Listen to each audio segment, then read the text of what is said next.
ଆମ ଦେଶ ଭାରତରେ ରବିବାର ଦିନ ଛୁଟି ଦିନ। ଏହା ଗଭର୍ଣ୍ଣମେଣ୍ଟ ହଲିଡେ। ଆମମାନେ ସୋମବାର ଠାରୁ ଶନିବାର ପର୍ଯ୍ୟନ୍ତ ଆମେ କାର୍ଯ୍ୟ କରୁ ଆଉ ସରକାର ଆମମାନଙ୍କୁ ରବିବାର ଦିନ ଛୁଟି ଦିଏ। ଆଉ ଏହି ରବିବାର ଦିନ ଖ୍ରୀଷ୍ଟିଆନ ଭାଇ ଭଉଣୀମାନେ ସେମାନେ ପ୍ରତ୍ୟେକ କାର୍ଯ୍ୟକ୍ରମକୁ ପଛରେ ପକାଇ ସେମାନେ ପରମେଶ୍ୱରଙ୍କର ସେବା ଆରାଧନା କରିବା ନିମନ୍ତେ ସେମାନେ ଚର୍ଚ୍ଚକୁ ଯାଆନ୍ତି ଆଉ ସଣ୍ଡେ ୱର୍ସିପ୍ ସେମାନେ କରନ୍ତି। ମାତ୍ର ଆମେ ଭଲ ଭାବରେ ଜାଣୁ ଯେ ସେଇଦିନ ଛୁଟି ଦିନ ହେଲେ ମଧ୍ୟ ବିଭିନ୍ନ ପ୍ରକାର କାର୍ଯ୍ୟ ବ୍ୟସ୍ତତା ଆମ ସମସ୍ତଙ୍କର ଜୀବନରେ ଥାଏ। ସେହିଦିନ ଅନେକ କୁଣିଆ ଗୁଡ଼ିକ ଘରକୁ ଆସନ୍ତି। ସେହିଦିନ ଅନେକ କାମ ଗୁଡ଼ିକ ଆମମାନଙ୍କୁ ମନେ ପଡ଼ିଯାଏ। ଆଉ ସେହି ରବିବାର ଦିନ ଆମେ ଯେ ପ୍ରକାର ଚର୍ଚ୍ଚକୁ ନ ଯାଉ, ସହଭାଗିତା ନ କରୁ, ଏଥିପାଇଁ ଆମକୁ ଅନେକ ପ୍ରକାର ବ୍ୟସ୍ତତା ମାଡ଼ି ଆସେ। ଆପଣ କେବେ ଚିନ୍ତା କରିଛନ୍ତି କି କାହିଁକି ଆମେ ରବିବାର ଦିନ ଆମେ ଏତେ ବ୍ୟସ୍ତ ହୋଇଯାଉ? ବେଳେବେଳେ ସଣ୍ଡେ ୱର୍ସିପ୍ ମଧ୍ୟ ଆମେ ଆଟେଣ୍ଡ କରିନପାରୁ। ଆମେ ବେଳେବେଳେ ରବିବାର ଦିନ ମଧ୍ୟ ଆମର ଦେହ ଖରାପ ହୋଇଯାଏ। ରବିବାର ଦିନ ବିଭିନ୍ନ ପ୍ରକାର ସମସ୍ୟା ଗୁଡ଼ିକ ଆସେ। ଆପଣ କେବେ ଚିନ୍ତା କରିଛନ୍ତି କାହିଁକି ଏସବୁ ବିଷୟ ଗୁଡ଼ିକ ଆମ ଜୀବନରେ ଘଟୁଛି? ଆମେ ଗୋଟେ ପଦ ପଢ଼ିବା, ଯାତ୍ରା ପୁସ୍ତକ 5 ଅଧ୍ୟାୟ ଏହାର 9 ପଦ। ଏହେତୁ ଏମାନେ କାର୍ଯ୍ୟ ଭାରରେ ଭାରାକ୍ରାନ୍ତ ହୋଇ ତହିଁରେ ବ୍ୟସ୍ତ ଥାନ୍ତୁ।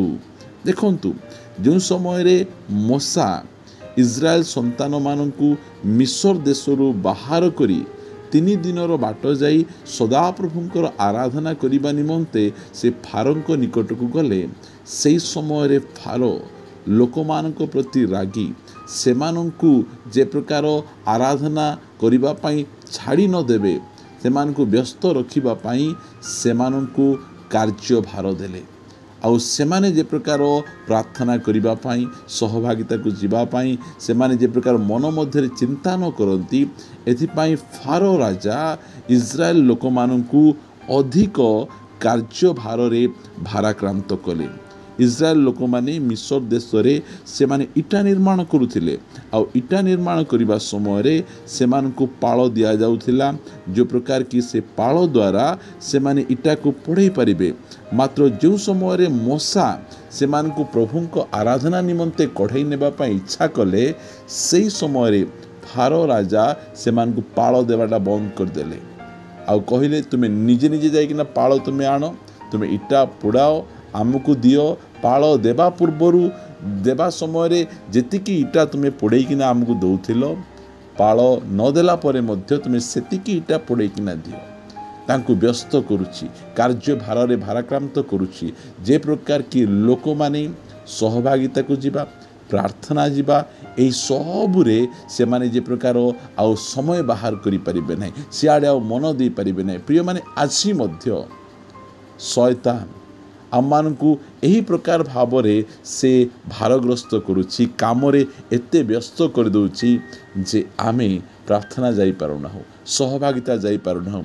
ଏହା ଅନ୍ୟ କୌଣସି ବିଷୟ ନାହିଁ, ଶୟତାନ ଆମକୁ କାର୍ଯ୍ୟରେ ସେ ଭାରାକ୍ରାନ୍ତ କରୁଛି। ରବିବାର ଦିନ ଆମକୁ ବିଭିନ୍ନ ପ୍ରକାର କାର୍ଯ୍ୟଗୁଡ଼ିକକୁ ମନେ ପକାଇ ଦେଉଛି।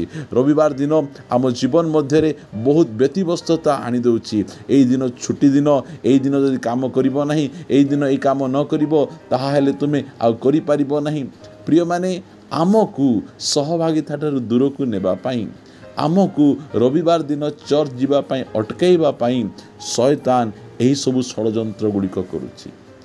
ମିଶର ଦେଶରେ ଇସ୍ରାଏଲ ସନ୍ତାନଗଣ ପ୍ରତି ଯେଉଁ ପ୍ରକାର ଭାବରେ ଶୟତାନ ବା ଫାରୋ କରିଥିଲା, ଆଜି ମଧ୍ୟ ଶୟତାନ ପ୍ରତ୍ୟେକ ଖ୍ରୀଷ୍ଟିଆନ ଭାଇ ଭଉଣୀମାନେ ଯେ ପ୍ରକାର ରବିବାର ଦିନ ଚର୍ଚ୍ଚ ନ ଯାଆନ୍ତି, ସେମାନେ ମାର୍କେଟକୁ ଯାଆନ୍ତି, ସେମାନେ କିଚେନରେ ବ୍ୟସ୍ତ ରହନ୍ତି, ସେମାନେ ନନଭେଜ୍ ପ୍ରସ୍ତୁତ କରି ଖାଆନ୍ତି, ଆଉ ସେମାନେ ବିଭିନ୍ନ ପ୍ରକାର ଦର୍ଶନୀୟ ସ୍ଥାନ ଗୁଡ଼ିକକୁ ବୁଲିବା ପାଇଁ ଯାଆନ୍ତି।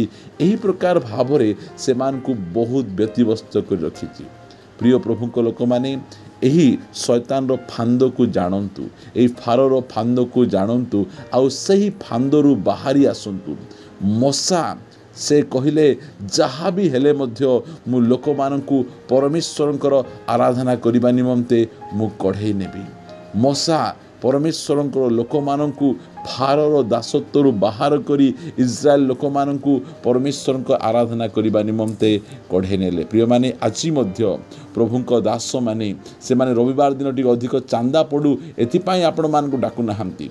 आपण माने जे प्रकार परमेश्वर को आराधना करिवे, आपण माने जे प्रकार विश्वासी भाई भूणी मान सहित सहभागिता रक्षा करी आत्मिक जीवन में बढ़ी पारिबे, एथिपाई प्रभु को दास माने सबु समय चर्च को आसंतु, आत्मिक जीवन में बढ़ंतु, प्रभु को वाक्य शुणंतु, यह उत्साहित करंती। अनेक भाई भूणी माने प्रभु को दास मानकर यही कथा गुड़िक को से माने रागी जाती। आमे रविवार दिन आम गोटे छुट्टी दिन मिलूँ, से दिन जदि आम चर्च आसबू, से दिन जदि आम प्रार्थना करूँ, ताहले आम कौन काम करूँ? पास्टर आज्ञा टिके मेसेज कमाई दिंतु, पास्टर आज्ञा टिके सर्ट टाइम करंतु, यही प्रकार अनेक विषय गुड़िक से माने करंती। प्रिय प्रभु को लोक माने फारोर शैतान रो षड्यंत्र को बुझंतु। आपण प्रभु आड़ को न जातु, आपण आत्मिक जीवन में न बढ़ंतु, आपण सहभागिता रक्षा न करंतु, एथिपाई से विभिन्न प्रकार षड्यंत्र करिछि। सेही दिन इस्राएल लोक माने जो प्रकार फारोर अधीनरू मुक्त हो गले, मेषो शावकंकर रक्त द्वारा आज मध्य आपणक जीवन में थिबा सब व्यस्तता को प्रभु यीशु ख्रीष्टंक रक्त द्वारा से सब गुड़िक को दूर करंतु। आपण जेते व्यस्त रहिले मध्य से व्यस्तता को साइड रखी आपणकर आत्मार जत्न नेबा निमंते आपण सहभागिता को जानतु, आपण प्रार्थना को जानतु, आपण चर्च को जानतु, प्रभु को लोक मान सहित सहभागिता रखंतु। संडे रो मेसेज को आपण दया करी मिस करंतु नहीं। प्रिय माने प्रभु आमान को साहाय्य करंतु, दया करंतु। रविवार दिन आमे जे प्रकार सहभागिता को न जीवा, एथिपाई शैतान फारो राजा परी विभिन्न प्रकार व्यस्तता आमर जीवन रे आनी दिए। जेते व्यस्त हेले मध्य आपण समय बाहर करी प्रभु को निकट को जातु। आपण को पाई आपण को परमेश्वर अपेक्षा करिसंती, आपण को पाई परमेश्वर को पाखरे संदेश रहिछि, आपण को पाई परमेश्वर को पाखरे अनेक आशीर्वाद रही। आपण दया करी रविवार प्रार्थना को मिस करंतु नहीं।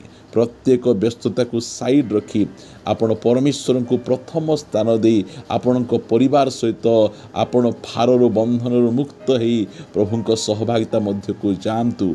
परमेश्वर आपण समस्त को आशीर्वाद करंतु। आसंतु पदे प्रार्थना करिबा।